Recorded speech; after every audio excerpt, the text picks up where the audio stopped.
ఏంది send off సమయంలో Vande Bharat ఎక్కొద్దండి. Kanpur central స్టేషన్లో కొడుకును రైలెక్కించేందుకు వచ్చిన ఓ తండ్రికి చేదు అనుభవం ఎదురైంది. వందే భారత్ రైలెక్కి కొడుకు సీటు వద్ద లగేజీ పెట్టి దిగుతూ ఉండగా డోర్లు క్లోజ్ అయ్యాయి.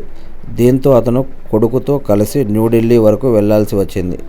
ఇలా టికెట్ లేకుండా ప్రయాణించినందుకు ఆయనకు టీసీ, రూ. 2,870 జరిమానా కూడా విధించారట. ఎవరైనా తమ వారికి సెండ్ ఆఫ్ ఇచ్చేందుకు వచ్చినప్పుడు వందే భారత్లోకి ఎక్కకపోవడమే బెటర్ అని సలహా ఇస్తూ ఉన్నారు. ఇది మనం వేటూ న్యూస్ నుంచి తీసుకున్నటువంటి న్యూస్.